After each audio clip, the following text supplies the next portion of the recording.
monte muito alto, mostrou-lhe todos os reinos do mundo e a glória deles e disse: tudo isso lhe darei, se prostrado você me adorar.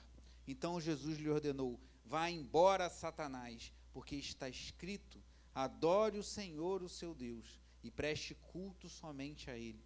Com isto, o diabo deixou Jesus, e eis que vieram anjos e o serviram. Pedir a irmã Úrsula que faça essa oração inicial.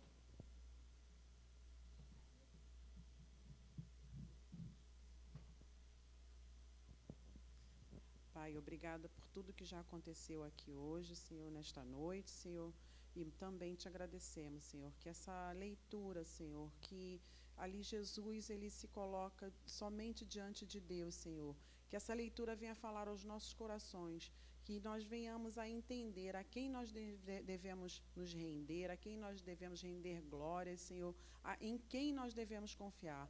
Que tudo, Senhor, que se apresenta nesse mundo como tentador, que saibamos, Senhor, que não é aquilo que o Senhor oferece para nós, Senhor. Senhor, continua, Senhor, falando aos nossos corações. E te agradecemos, Senhor, por essa leitura abençoada e pela ministração da Tua palavra, Senhor. Unge os lábios do pastor Felipe, Senhor, que nós estejamos atentos, Senhor, com os ouvidos atentos, para ser alimentados por Ti através da Tua palavra. Em nome de Jesus. Amém. Obrigado, minha irmã. Os irmãos podem sentar. Irmãos, estamos fazendo uma ministração aqui na igreja para noivos. Temos um casal de noivos, a Duda e o Alan, que casarão em julho. E também um casal, a Gabi, filha do Marquinhos e da Carla, e o seu noivo Gabriel. Eles são de uma outra igreja, mas pediram para fazer o curso aqui conosco. Estamos ministrando esse curso a esses dois casais. E também o Rafael e a Daiane, que já são casados, mas não há muito tempo, estão participando do curso online. A Daiane está grávida, está em repouso. Graças a Deus está correndo tudo bem com ela e com o bebezinho, mas ainda há recomendação de repouso. E estamos usando esse material aqui, esse livro, Quando Pecadores Dizem Sim, de Dave Harvey. E um livro muito bom, irmãos. Alguns aqui já leram e tem abençoado muito as nossas vidas. E eu recomendo não só para noivos, mas também para casados, e não só para quem é casado há um ano, como Rafael e Daiane, mas se você for casado, como eu, há quase 15 anos, ou há 20, ou há 5, tenho certeza que esse material irá abençoar muito a sua vida. E eu ministrei algumas aulas, o diácono José Paulo e a Marcinha vão ministrar outras, o diácono Valquíria e a Mara outras também. Estamos com esse trabalho com os noivos e tem sido muito abençoador. E num dos capítulos do livro, o autor, ele fala de um relato de algo que aconteceu durante a Guerra Civil americana, Guerra Civil que aconteceu nos Estados Unidos em 1861. E eu farei uma coisa aqui que eu não costumo fazer, que eu vou ler um texto, porque eu queria pegar ao máximo as informações aqui contidas. Então eu peço a sua máxima atenção enquanto eu farei essa leitura, que não é extensa, mas desse relato de uma batalha que aconteceu durante a Guerra Civil americana. 21 de julho de 1861, a primeira das grandes batalhas da Guerra Civil Americana começou antes do amanhecer. O rugido da artilharia parecia acordar a todos na Virgínia, enquanto as tropas da União e as tropas confederadas combatiam entre as fazendas ao lado de um rio chamado Bull Run. Mas uma coisa estranha aconteceu. À medida que a batalha se intensificava, centenas de pessoas de Washington, senadores, deputados, funcionários do governo e suas famílias, todos usando roupas simples e carregando cestas de piquenique, correram até a colina perto de Manassas para assistir à batalha. Armados com óculos de ópera, eles conversavam amigavelmente, enquanto homens eram mortos nos campos abaixo. Um simpatizante do norte comentou: "Isso é esplêndido! Não é um espetáculo de primeira classe? Creio que amanhã, a esta hora, estaremos em Richmond." As pessoas estavam animadas e faziam brindes. Em suma, pensaram que aquela era uma maneira magnífica de passar uma tarde de verão. Intervalo. Você entendeu o que eu li aqui? Uma batalha entre os rebeldes e os confederados durante a Guerra Civil Americana em 1861, e a batalha violenta, homens matando uns aos outros no campo de batalha, e um grupo de políticos e de funcionários com suas famílias foram com cestinhas de piquenique para o alto de um monte e ficaram lá. Olha que legal, todo mundo ali brigando e muito confiantes de que nada além do que estava acontecendo poderia acontecer. Só continue o texto, diz assim, continua o texto. De repente, um contra-ataque rebelde, liderado por uma cavalaria muito bem preparada, devastou o flanco da União, fazendo a tropa fugir. Até para olhos desacostumados, as implicações eram óbvias. A área tranquila do piquenique estava para se tornar um campo de batalha. Uma confusão total irrompeu quando os espectadores fugiram momentos antes de os confederados chegarem à colina. A diversão havia acabado. A batalha os alcançara. As pessoas que se divertiam no piquenique descobriram algo sobre a guerra naquele dia. Ninguém pode ficar bem próximo de uma guerra e, ao mesmo tempo, estar seguro. Só os ingênuos pensam que podem ficar perto de um combate e se divertir. Quando a guerra entra em cena, tudo que ela toca transforma-se em um campo de batalha. Aquelas pessoas, de forma ingênua, eu cheguei até a pesquisar, falei, não acredito que isso aconteceu mesmo, mas o autor fala dessa forma, você até que era uma ilustração. Mas, de fato, existiu essa batalha de Bull Run, no ano de 1861, muitos americanos, muitos do exército dos confederados morreram, há relatos disso na internet, e como as pessoas foram uma colina para ver a guerra, para ver as coisas acontecendo, e acharam que não ia acontecer nada com eles. O autor usa essa ilustração para falar sobre o pecado, sobre o risco da gente não estar ciente do nosso pecado, e quanto o pecado é enganador, é astuto, e quanto mal o pecado pode trazer para um casal, para uma família. Mas eu queria aplicar essa ilustração, como uma ilustração, esse relato, ao texto que lemos. Jesus passa pelo batismo, o primeiro versículo de Mateus 4 diz assim, a seguir de quê? Toda vez que vier um a seguir, portanto, está remetendo ao que veio antes, a seguir do batismo de Jesus. Jesus é batizado no Rio Jordão por João Batista. João Batista resiste, ele não queria, mas Jesus fala, convém cumprir toda a justiça, e Jesus, mesmo sem ter pecados, ele é batizado no Rio Jordão, os céus se abrem, o céu é rasgado diante de Jesus, o Espírito desce como uma pomba, e vem uma voz do céu que diz, este é o meu Filho amado, em quem me agrado. Após o batismo, após aquele momento marcante, Jesus é cheio do Espírito Santo, é levado pelo Espírito ao deserto para ser tentado pelo diabo, e ali se trava uma batalha fundamental para a história da humanidade, uma batalha fundamental para a nossa história. Jesus e o diabo entram em conflito, num conflito não como foi naquela batalha lá na Virgínia, nos Estados Unidos, um conflito literal de armas e de pessoas morrendo, mas um conflito de conceitos, de ideias, como nós lemos aqui. Eu queria meditar nesse texto nessa noite, porque assim como aquelas famílias ficaram na colina achando que a guerra não chegaria a eles, muitos crentes vivem a vida cristã de forma despreocupada, de forma inocente, sem se dar conta que a gente já está no meio da batalha, irmãos. Nós, como eu sempre digo, falei isso muito quando eu preguei aqui sobre 2 de Pedro, preguei uma série sobre 2 de Pedro e Judas, falando que a vida cristã se assemelha muito mais a um campo de batalha do que a um passeio no shopping. Temos um belo shopping aqui ao nosso lado, com banheiros bem perfumados e bem espaçosos, uma praça de alimentação bem legal, né? Tudo de bom ali no shopping, se você tiver dinheirinho para gastar, né? Se não tiver, pelo menos para olhar, né? E para ver, sentir um ar-condicionado num dia de calor. Tudo muito bonito, mas a vida cristã se assemelha muito mais ao que lemos nesse relato, a um campo de batalha, do que a um passeio num belo shopping como esse que temos ao nosso lado. E o relato que vemos aqui da tentação de Jesus evidencia isso, irmãos. Porque Jesus, cheio do Espírito Santo, Jesus, após ter ouvido a voz que vinha do alto, o Pai falando a ele, tu és meu Filho amado em quem me comprazo, foi levado e jejuou 40 dias e 40 noites até que teve fome, e aí o diabo entra em cena.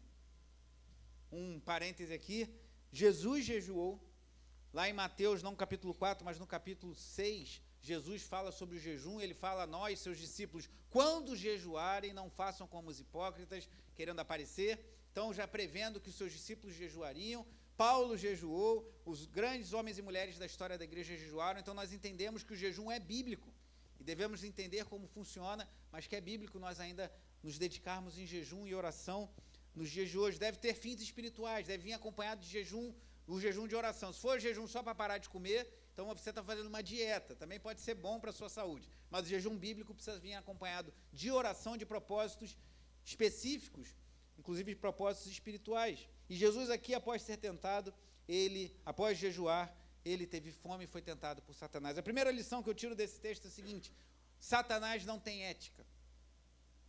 Não pense assim, né, como alguns passando por algum momento difícil, perdi um ente querido, estou passando pelo luto, estou passando pela dor, recebi o diagnóstico de uma doença grave, estou com uma dívida, com um problema financeiro muito grave. Então o diabo vai olhar para mim e falar assim, agora não, né? Vou deixar ele ficar um pouquinho mais tranquilo, depois eu vou perturbá-lo. Não. O diabo não tem ética. Ele não tentou Jesus exatamente após o batismo, ele não tentou Jesus logo que ele chegou ao deserto, mas ele esperou os 40 dias, esperou Jesus jejuar 40 dias e 40 noites e ter fome para que ele, aproximando-se de Jesus, fizesse as declarações que aqui lemos. Pode ser que ele tenha até tentado em outros momentos, mas esse registro ficou para esse lugar. Eu creio que Satanás esperou, porque Satanás não tem pressa. Aprenda isso, quer dizer, eu creio que todos sabem, mas fixe isso na sua mente. Satanás não tem ética e Satanás não tem pressa. Ele não está preocupado em gerar um dano para a sua vida correndo, como nós muitas vezes estamos ansiosos e queremos resolver tudo de hoje para amanhã, de uma hora para outra. Satanás não tem pressa. Se ele souber que o melhor momento, ele é como um animal que precisa dar um bote e fica ali na floresta. Às vezes, quem gosta de ver filmes sobre animais, que mostram aqueles documentários, às vezes você vê um animal fica parado ali no meio de um arbusto, horas a fio, esperando o momento certo e dar um bote certeiro. Satanás é desses. Satanás, ele não tem ética, ele não está nem aí se você está no pior momento da sua vida, se você está triste, se você está derrotado, se você está ouvindo mais notícias que têm atormentado o seu coração, ele não está nem um pouco preocupado com isso, ele não vai te poupar por você estar vivendo essas circunstâncias, e Satanás também não tem pressa. Então tome muito cuidado. Lembre que o grande rei Davi, um homem que a Bíblia fala lá em Atos, que era um homem segundo o coração de Deus, um guerreiro, um vencedor, um grande rei de Israel, foi tentado no momento que estava tudo bem, segundo Samuel capítulo 11, quando os reis iam para a guerra, Davi não foi, e no terraço viu uma mulher muito bonita, e você conhece a história e sabe como ela termina.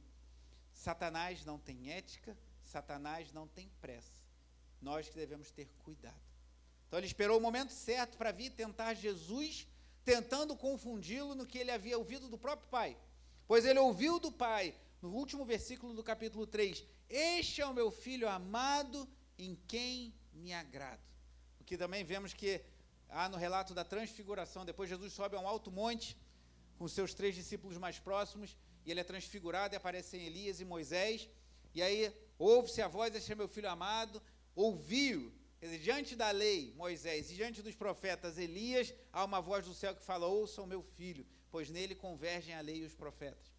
Então, após ter ouvido que ele era o filho amado, ele ouve do diabo, no versículo 3. Então, o tentador, aproximando-se de Jesus, disse a Jesus, se você é o filho de Deus, mande que estas pedras se transformem em pães. Vamos ver de forma detida cada uma das 3 tentações a que Jesus é sujeito aqui por Satanás. Primeiro, Satanás tenta confundir a identidade de Jesus. Jesus ouviu do Pai que era o Filho amado de Deus, e agora, no momento de necessidade, com fome, 40 dias de jejum, ele ouve do diabo, se és o Filho de Deus. Ou seja, se você não conseguir fazer isso, como é que você pode me garantir que você é o Filho de Deus? O diabo, ele trabalha assim muitas vezes, irmãos. Ele vai querer confundir você como filho de Deus, como filha de Deus, mas você realmente foi perdoado? Mas você realmente foi aceito? Você é um filho de Deus, mas fazendo isso, mas tomando essa atitude, mas não tendo fé, não tendo confiança? Você é um filho de Deus, mas Deus tinha declarado acerca de Jesus que ele era. Então, cuidado, Satanás tenta confundir a nossa identidade em Cristo, a nossa identidade como filhos e filhas de Deus.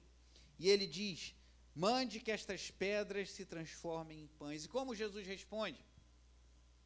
Jesus não responde com palavras aleatórias, nem com palavras que ele trouxe, embora ele pudesse fazer isso. Mas como Jesus responde à tentação do diabo no momento mais crítico após 40 dias, porque o diabo não tem ética, o diabo não tem pressa, e ele tenta Jesus, como Jesus responde, com um texto que vem diretamente de um dos livros que eu mais amo de todas as Escrituras, que é Deuteronômio, capítulo 8, versículo 3. Jesus, porém, respondeu, está escrito, o ser humano não viverá só de pão, mas de toda a palavra que procede da boca de Deus.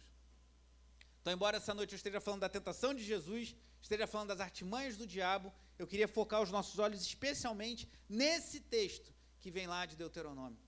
Porque aqui nós aprendemos com o Senhor, nesse momento de batalha, nesse momento de guerra, que nós precisamos para sobreviver ou para viver, para ter uma vida espiritual plena ou cheia da presença de Deus, nos alimentarmos da palavra de Deus, irmãos.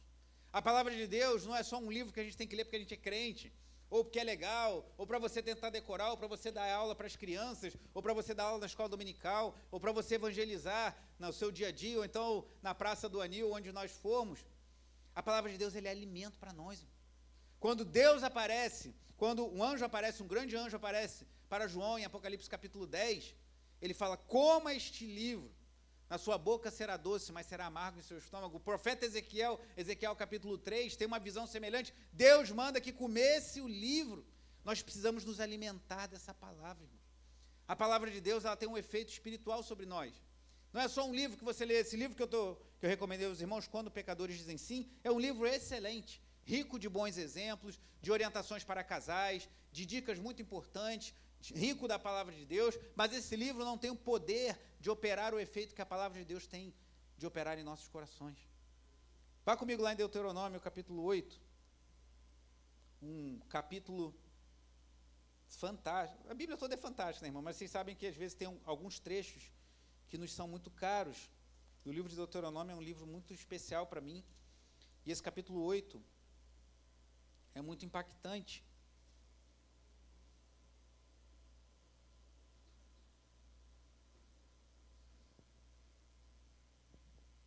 Olha o que diz Deuteronômio 8, a partir do versículo 1. Deuteronômio 8:1. Tenham o cuidado de cumprir todos os mandamentos que hoje lhes ordeno, para que vocês o quê? Para que vocês vivam, se multipliquem, entrem e tomem posse da terra que o Senhor prometeu sob juramento aos pais de vocês.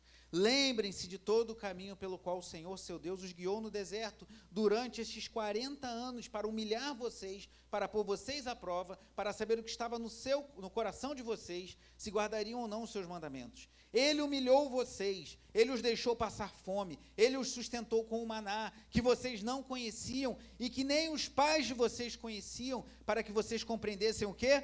Que o ser humano, leia comigo, para que vocês compreendessem que o ser humano não viverá só de pão, mas de tudo que procede da boca do Senhor. Deixe-me continuar. Durante estes 40 anos, as roupas que vocês usaram não envelheceram, os seus pés não ficaram inchados, portanto, saibam em seu coração que assim como o homem disciplina o seu filho, assim o Senhor, seu Deus, disciplina vocês. Guardem os mandamentos do Senhor, seu Deus, para que vocês andem nos seus caminhos e o temam, porque o Senhor, o Deus de vocês, os faz entrar numa terra boa, terra de ribeiros de águas, de fontes, de mananciais profundos que saem dos vales e das montanhas, terra de trigo e cevada, de vinhas, figueiras e romãzeiras, terra de oliveiras, de azeite e mel, terra em que vocês não terão escassez, em que não lhes faltará nada, terra cujas pedras são ferro, e de cujos montes vocês extrairão cobre. Vocês comerão e ficarão satisfeitos, e louvarão o Senhor seu Deus pela boa terra que ele lhes deu. Tenham cuidado de não se esquecer do Senhor seu Deus, deixando de cumprir os seus mandamentos, os seus juízos, os seus estatutos, que hoje lhes ordeno. Jesus cita um trecho das Escrituras em que Deus fala da importância do povo conhecer e cumprir a sua palavra. Nem só de pão, irmãos, mas de toda a palavra. A gente precisa se alimentar dessa palavra. Volte, já que estamos em Deuteronômio, ao capítulo 6, texto tão conhecido. O Shema, ouça Israel. Deuteronômio 6, a partir do versículo 4. Diz assim: escute, Israel, o Senhor nosso Deus é o único Senhor. Portanto, ame o Senhor seu Deus de todo o seu coração, de toda a sua alma e com toda a sua força. Jesus também citou esse texto em outra ocasião. Estas palavras que hoje lhe ordeno estarão no seu coração. Você as inculcará a seus filhos e delas falará quando estiver sentado em sua casa, andando pelo caminho, ao deitar-se e ao levantar-se. Também deve amarrá-las como sinal na sua mão e elas lhe serão por frontal entre os olhos. E você as escreverá nos umbrais de sua casa e nas suas portas. Muitas pessoas ficam angustiadas com o sinal da besta. Ah, será que vai ser um chip que vai botar na testa, um chip que vai botar na mão? Apocalipse capítulo 13, a marca da besta que vai ter na mão e na testa. Mas os filhos de Deus, na sua mão e na sua testa, tem a palavra de Deus. Essa é a diferença. Os filhos das trevas têm a marca da besta porque eles têm na sua mão, ou seja, o que eles fazem é conduzido pelo diabo, e o que eles pensam é de acordo com os propósitos de Satanás. Mas nós, filhos de Deus, devemos ter na nossa mão, ou seja, naquilo que fazemos, a palavra de Deus, e na nossa mente e no nosso coração, os mandamentos do Senhor. Isso é que faz a diferença.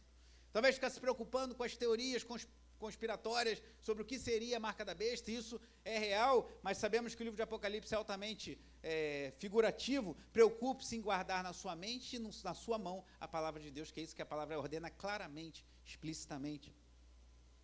Aqui no versículo 16, diz que Jesus cita mais à frente também: não ponham à prova o Senhor, seu Deus, como fizeram em massa. Vá comigo no Salmo 19, um salmo que exalta a criação, mas também exalta a palavra de Deus. Salmo 19, um salmo de Davi. Depois de falar da criação, a partir do versículo 7,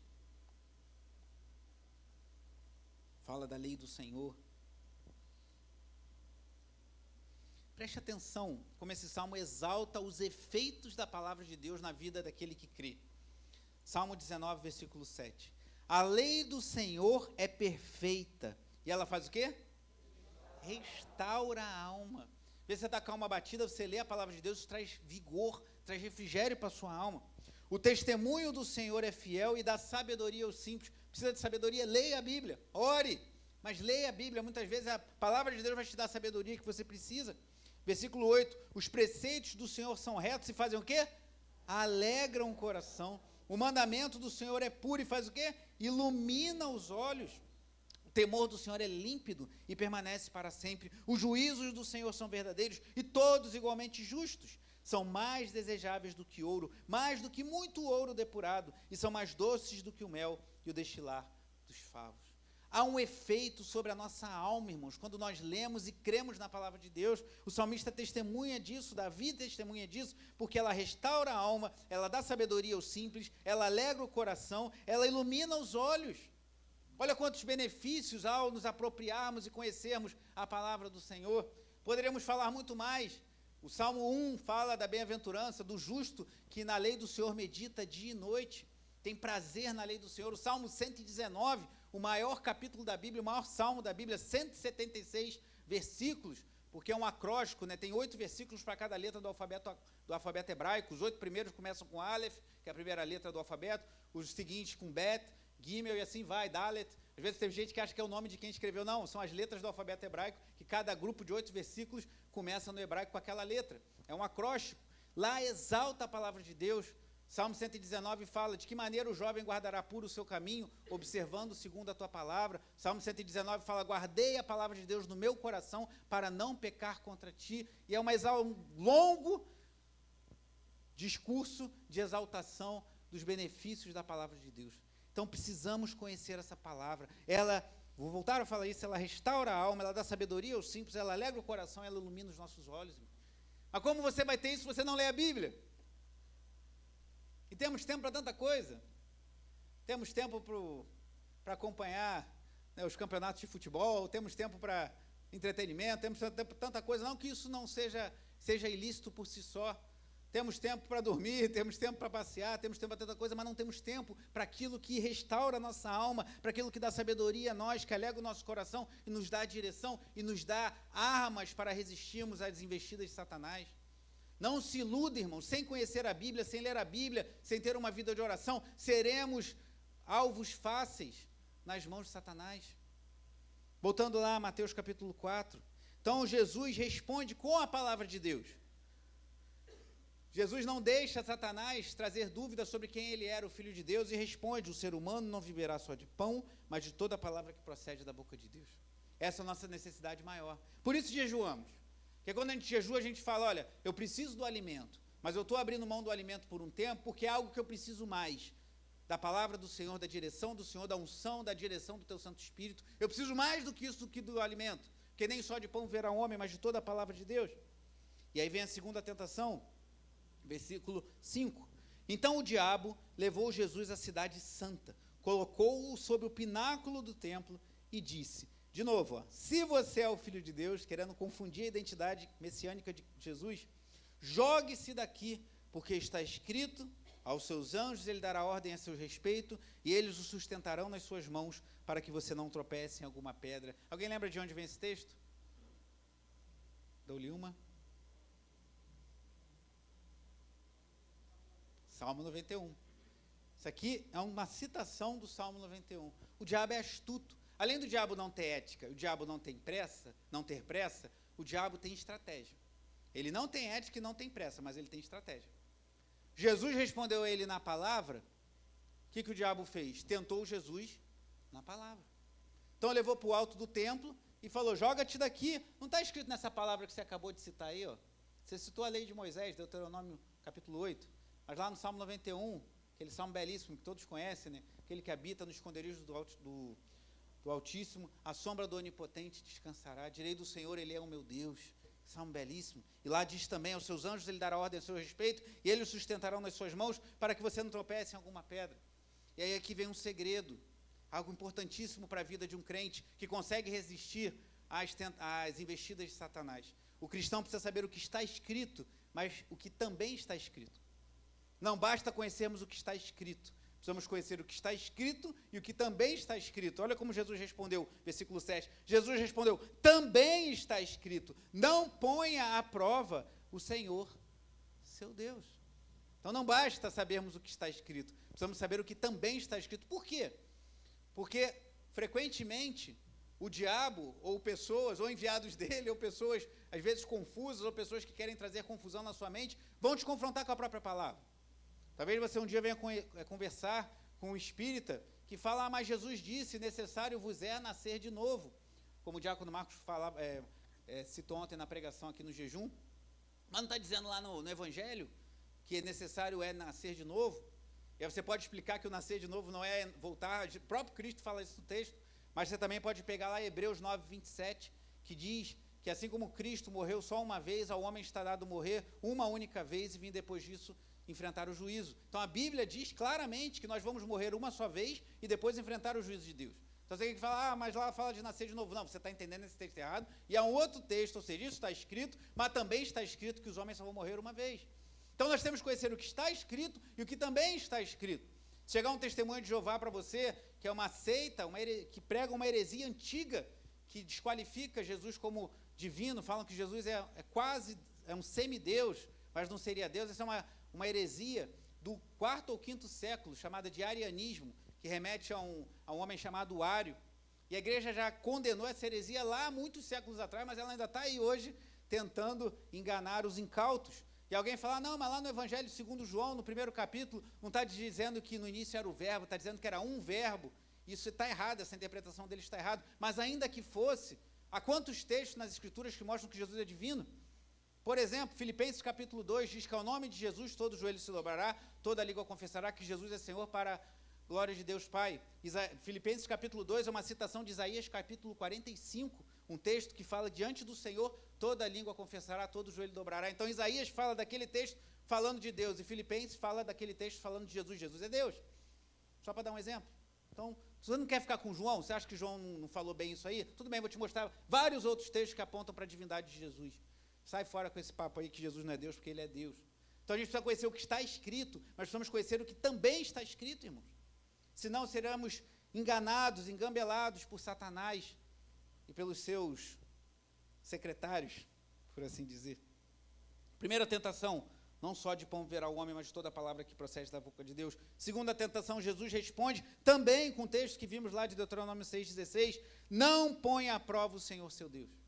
Deus não nos autoriza a colocá-lo à prova, vou fazer e Deus vai garantir. Não faça isso. Nós não somos autorizados a fazer as coisas jogando na conta de Deus. Não ponha à prova o Senhor seu Deus. Versículo 8, a terceira e última tentação. O diabo ainda levou Jesus a um monte muito alto, mostrou-lhe todos os reinos do mundo e a glória deles e disse, tudo isso lhe darei, se prostrado você me adorar. Aqui, por assim dizer, não é a melhor analogia, mas o diabo revelou o seu coração, revelou os seus propósitos. de desejar ser adorado. E lembre-se que Jesus estava 40 dias em jejum, 40 dias e 40 noites. Jesus estava com fome. Jesus estava travando uma batalha espiritual ali com o diabo. E o diabo mostra a glória do mundo e fala: se prostrado você me adorar, tudo isso te darei. Mas responde Jesus no versículo 10. Então Jesus lhe ordenou: vá embora, Satanás, porque está escrito: adore o Senhor seu Deus e preste culto somente a Ele. Deuteronômio 6, versículo 13. Com isto o diabo deixou Jesus, e eis que vieram anjos e o serviram. As coisas desse mundo vão querer atrair a nossa adoração, irmãos. Esse mundo quer que nós adoremos as coisas desse mundo. Não quer que simplesmente você faça uma atividade física, que é algo bom. Temos irmãos aqui no nosso meio essa noite que são profissionais da área de educação física, de lutas e tudo. Isso não há problema nenhum nisso. E você cuidar da sua saúde é algo bom. Estou olhando para minha mãe, mas daqui a pouco ela fala: isso mesmo. Ouve o que você está dizendo. Mas eu vou cuidar. Prega para você mesmo. Eu não me alimento mal, não. Minha alimentação é até bem balanceada, assim, não é 100%, mas 70%. Mas estou devendo exercício, mas eu vou voltar, irmãos. Meu sonho de voltar a andar de bicicleta há de se cumprir a profecia. Mas cuide da sua saúde, não há problema nenhum nisso. Mas qual é o problema? Quando passa do ponto e deixa de ser um cuidado com a saúde para virar uma idolatria, um culto ao corpo.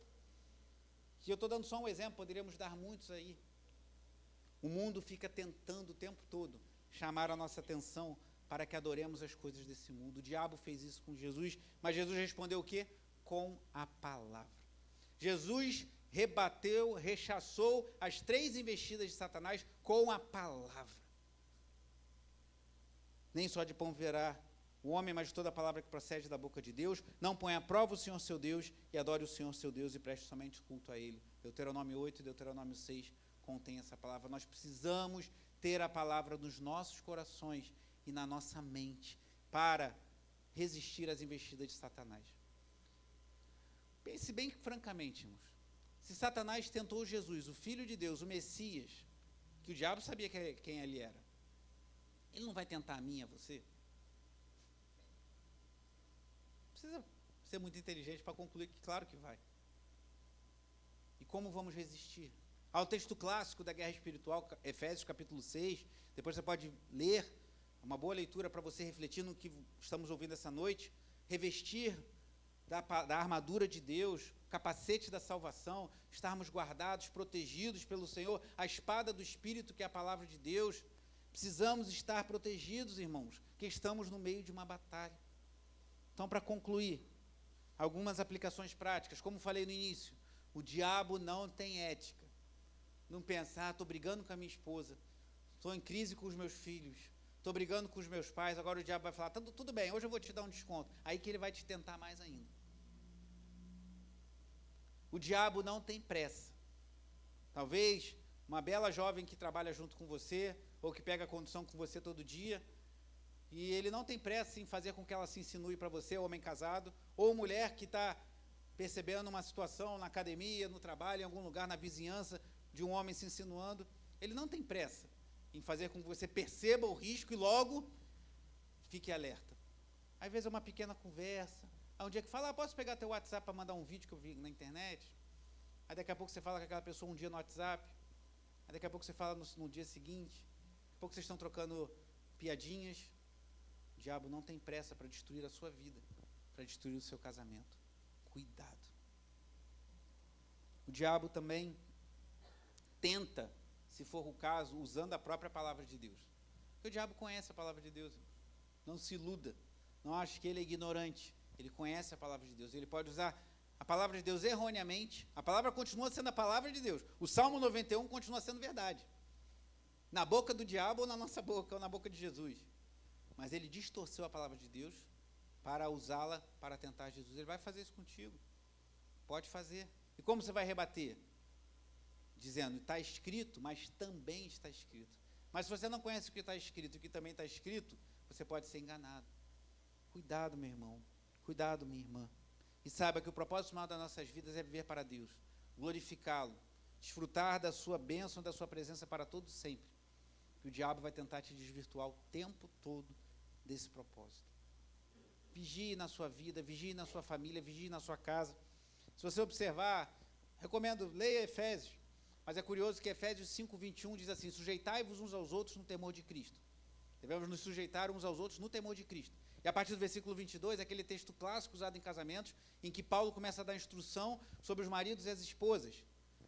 Esposas, respeitem o seu marido como ao Senhor. Maridos, amai a esposa como Cristo, que se entregou por ela. Aí mais à frente fala dos pais não irritarem seus filhos, mas criarem na admoestação do Senhor, Efésios 6:4. Os filhos se sujeitarem aos pais. Depois fala do servo se sujeitar ao seu patrão. E depois vai falar de batalha espiritual. Então, Efésios 5:21 fala: sujeitai-vos uns aos outros no temor de Cristo. Aí fala do marido, da esposa para com o marido, dos pais com os filhos, dos filhos com os pais. E depois fala de batalha espiritual. E uma vez eu ouvi um comentário que eu achei muito pertinente. Por que o diabo, muitas vezes, vai nos tentar mais fortemente no âmbito dos nossos relacionamentos? Então, não é à toa que Paulo alerta sobre os relacionamentos no capítulo 5 e no início do capítulo 6, e a partir do versículo 10 de Efésios 6, ele fala: revestivos do Senhor, da armadura de Deus, para estarem firmes no dia mau. E aí vai falando da armadura de Deus. O diabo tenta nos relacionamentos. Às vezes ele vai querer tirar a tua paz e trazer problema no teu relacionamento mais íntimo, no seu casamento, no relacionamento com seus filhos. Esteja alerta, tenha cuidado. Que às vezes a pessoa que você tem mais intimidade, a gente se sente mais à vontade. Falávamos isso no curso de noivos essa semana. Você, com seu cônjuge, você se sente mais à vontade, com seus pais, com seus filhos, mas cuidado. Satanás pode querer aproveitar disso. Lembre que ele não tem ética, para fazer com que você traga uma palavra que fira o coração da sua esposa, às vezes de uma forma quase irremediável, que constranja, ofenda, humilhe o seu marido, de uma forma que ele se sinta um homem sem valor, que humilhe seus filhos. Cuidado. Dentro de casa é um lugar onde muitas vezes o diabo fomenta discórdia, problemas, e às vezes a gente nem se dá conta. A gente tem a impressão que está dentro de casa, é igual na igreja, a pessoa acha que entrou na igreja, o diabo não vai fazer nada. Está dentro de casa, está tudo. Não, cuidado, meu. Tome cuidado e conheça a palavra de Deus. Conheça o que está escrito e o que também está escrito. Voltando à ilustração do início, aquelas pessoas, ele diz aqui, lá de Washington, senadores, deputados, funcionários do governo e suas famílias, foram para uma colina assistir ao vivo e a cores uma batalha, uma guerra que se travava, e achando, está tudo tranquilo. A gente está aqui comendo nosso piquenique, olha que legal, mataram um cara lá dos rebeldes, está vendo, os confederados vão vencer, vai dar tudo certo. O jogo virou e a guerra partiu para cima deles, eles tiveram que sair correndo. Nós estamos no meio de uma batalha. Não pense que você tem o privilégio de sentar no camarote, numa posição de espectador e ficar vendo a batalha espiritual. Você já está imerso nela, eu já estou dentro dela, e cabe a nós vigiar e conhecer a palavra de Deus para que a guerra não venha a nos destruir. Cuidado com a sua vida, meu irmão. Cuidado com a sua vida, minha irmã. Apegue-se à palavra de Deus. Não só porque você tem um pastor chato que fala isso todo culto e que faz plano de leitura bíblica, que fala você tem que ler a Bíblia, você tem que estudar a palavra de Deus. Esse é meu trabalho e eu espero continuar fazendo até meu último suspiro, mas porque nós precisamos, isso é alimento para nós. Eu creio que um dos maiores erros que a igreja cometeu nos últimos anos foi flexibilizar essa necessidade. As pessoas hoje entram na igreja, se tornam membros, se batizam, trabalham em ministérios, pregam sem conhecer o mínimo das Escrituras, sem conhecimento básico de doutrina. E o que acontece? O que vemos hoje? Muitas igrejas fracas, sem vigor para batalhar, sem força para resistir às investidas de Satanás, muitos escândalos, muitos problemas. Até compartilhava com os irmãos, eu nem ia falar isso para a igreja não, mas acho que é pertinente nesse momento. A gente abriu uma conta no Banco Itaú. Posso falar porque todo mundo sabe, está aí no envelope na sua frente, Banco Itaú. E aí eu pensei em adquirir um cartão de crédito para a igreja, por quê? Compramos esse ar-condicionado, custou, acho que foi R$5.000. A gente não tinha R$5.000, então a gente parcelou e estamos pagando parcelado. Compramos, sei lá, vamos comprar um equipamento de som, um teclado, custa R$5.000 também. Ou vamos comprar uma caixa de som, às vezes são valores altos, a igreja não tem R$5.000. Aí o cartão de crédito, se ele for um servo seu, ele é um bom servo. Se ele for um mestre, você está perdido.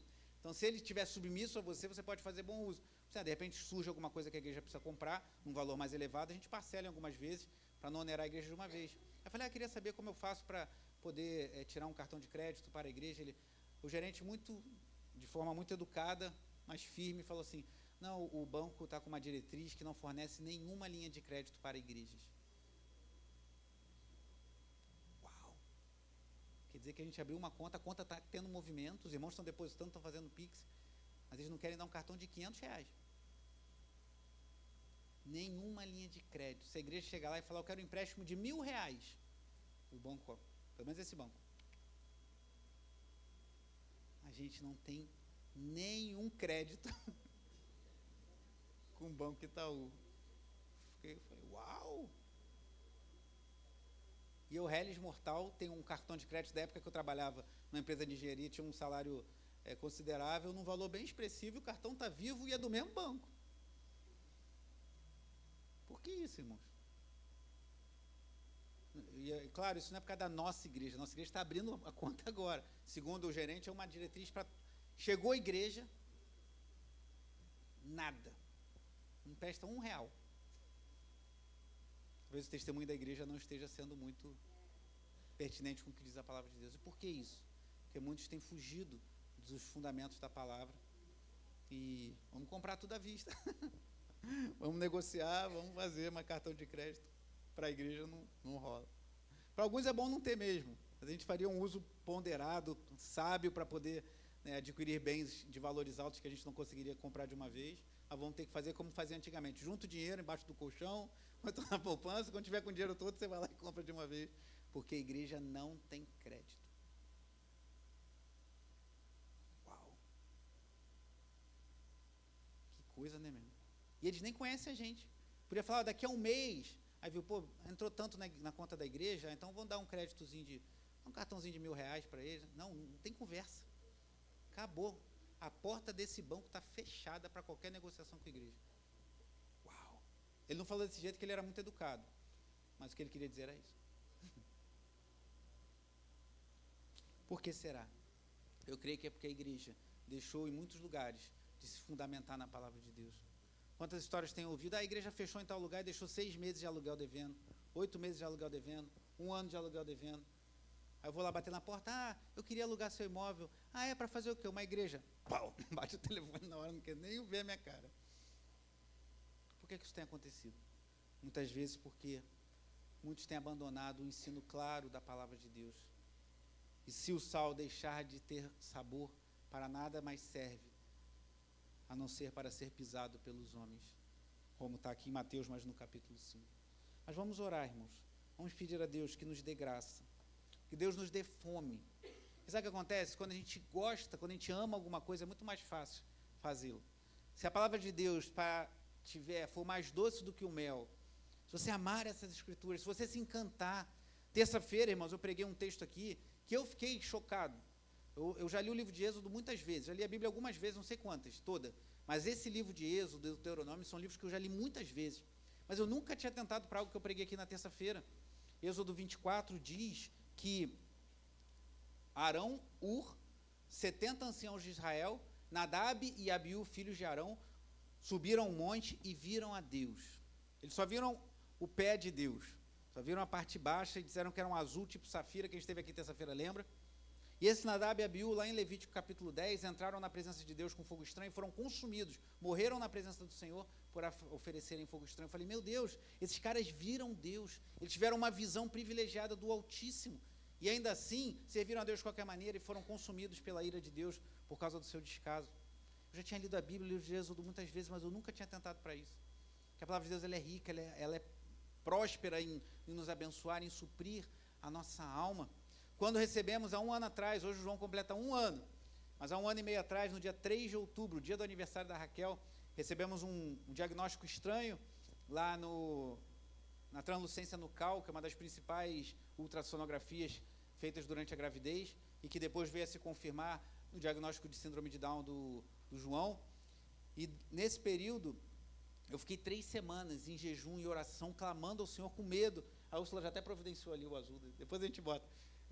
Bota aí rapidinho, só mostrar para os irmãos. Irmãos, olha que interessante. Essa é a cor que o Nadab e Abiú, 70 anciãos, e Arão e Ur viram. Não, ainda não. Viram lá, fala que os pés eram como de safira, onde Deus estava com os pés. E a Bíblia fala lá em Isaías que a terra é o estrado dos seus pés. E você vai ver como essa cor é parecida com a cor da terra, depois de muitos anos vista de fora. Está ligando. Mas só uma curiosidade, daqui a pouco aparece aí. Acho que está indo. Está acesa, acho que ela vai aos pouquinhos, ela é igual o diabo, vai devagar, sem pressa. O diabo é igual o data show, ele vai ligando devagarinho, porque ele não tem pressa. Mas eu li isso essa semana e me impactou muito, irmãos. Então a palavra de Deus é poderosa, está falando do testemunho do João, e quando eu soube desse diagnóstico, eu fiquei num período em oração, em jejum. Eu estava lendo o livro de Daniel, que inclusive a gente vai ler na leitura bíblica desse mês. Aqui, essa cor aqui, ó, é chamado de azul, esqueci o nome agora. É lápis o quê? Lápis lazuli, essa cor aqui, ó. Aí se você vê a terra vista do espaço, é o mesmo azul. Isaías fala que Deus tem os seus pés, o estrado dos seus pés sobre a terra, alguma coisa assim. Só que ninguém tinha visto a terra nos dias de Moisés, mas Deus já sabia que a terra era assim, e os seus pés, isso é uma interpretação minha. Mas aqueles caras viram isso, e ainda assim ofenderam a Deus e foram julgados diante da presença dele, Nadab e Abiú, Levítico capítulo 10. E quando eu recebi a notícia do João, eu passei 3 semanas angustiado. Eu lembro que eu acordava de madrugada, a Tatiana de joelho na cama chorando, e eu chorando de um lado, orando e clamando e jejuando. E aí um dia eu peguei o livro do profeta Daniel e abri em Daniel capítulo 10, salvo engano, em que fala assim, Daniel, ele ficou jejuando durante 21 dias. Desde o primeiro dia em que aplicaste teu coração a conhecer essas coisas, eu te ouvi. Quando eu acabei de ler aquilo, eu fui para o computador e abri o calendário do computador e contei direitinho, 3 semanas, 21 dias. O meu coração experimentou de uma paz ali indescritível, irmãos. Que eu vi que Deus estava falando comigo. Ele falou assim, 3 semanas você aplicou teu coração por causa dessa causa. Mas desde o primeiro dia eu já ouvi, isso me trouxe paz, irmãos. O diagnóstico de síndrome de Down do João foi confirmado. A gente está fazendo tratamento, ele está se desenvolvendo, mas o que me importa é que Deus falou comigo. Isso me trouxe paz. Isso foi como? Lendo a palavra de Deus. Essa palavra é poderosa. Essa palavra é viva. Essa palavra é eficaz. Essa palavra traz refúgio, traz refrigério para a nossa alma. Essa palavra é verdade. Essa palavra nos guia. E essa palavra nos fortalece contra as investidas de Satanás. Então vamos orar e pedir a Deus que gere esse amor.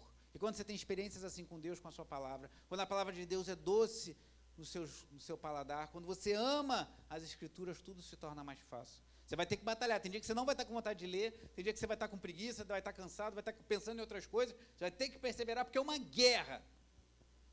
Lembre-se, não estamos passeando no shopping, estamos num campo de batalha, e a batalha, se a gente não for para a batalha, ela vem para cima da gente. Mas Deus nos dá amor, irmãos. Isso muda tudo. Então, ame a palavra de Deus, conheça a palavra de Deus, conheça o que está escrito, mas conheça o que também está escrito. E Deus há de fortalecer a tua alma contra as investidas de Satanás. Vamos orar, faça a sua oração.